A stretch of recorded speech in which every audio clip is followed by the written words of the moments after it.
Mr. Edward Chia.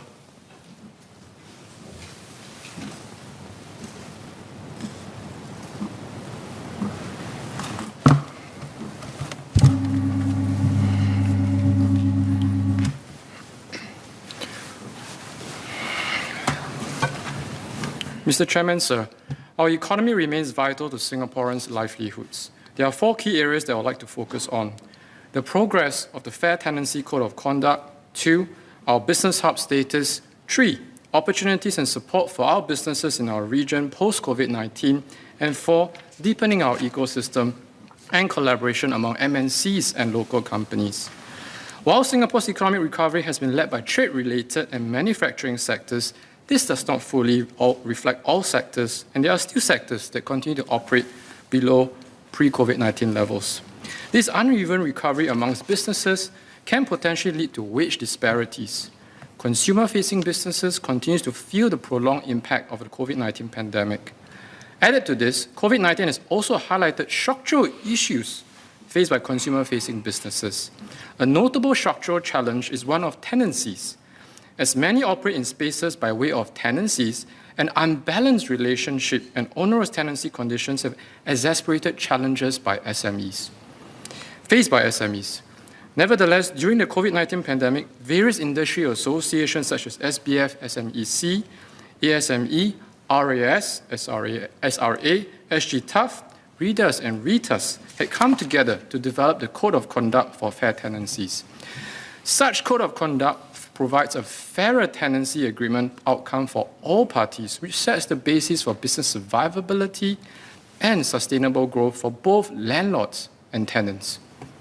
Therefore, there are 4 questions I would like to raise pertaining to the Fair Tenancy Code of Conduct. First, I would like to seek updates on the rollout and implementation on the Code of Conduct for the Fair Tenancy, and can I confirm that all government landlords have adopted this framework? Second, what are the challenges and feedback received by the Fair Tenancy Industry Committee? Third, is MTI reviewing any parts of the Code of Conduct after gathering feedback, and if so, which parts are under review? Fourth, I would like to request for a timeline towards legislating this Code of Conduct into law. To support businesses and jobs, Singapore must continue to function as a business hub. We must continue to strive hard and be on the lookout for opportunities that Singapore remains relevant to the global economy. However, with increased protectionism, competition from other global cities, and travel restrictions, there is a need for Singapore economy to build on our resilience and capability to catch the eye of opportunity providers. Therefore, how has Singapore's performance been as an investment destination amidst COVID-19 pandemic? Furthermore, how can Singapore better distinguish itself as a more favorable business hub and enhance our competitiveness, especially in the post-BEPS 2.0 world?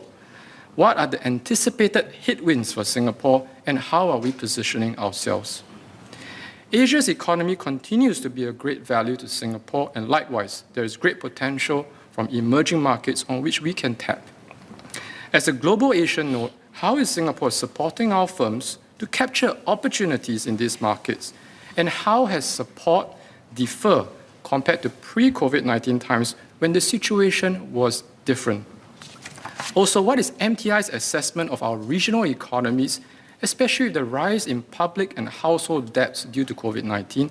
And how should our businesses, especially consumer-facing businesses, account for this growth lens?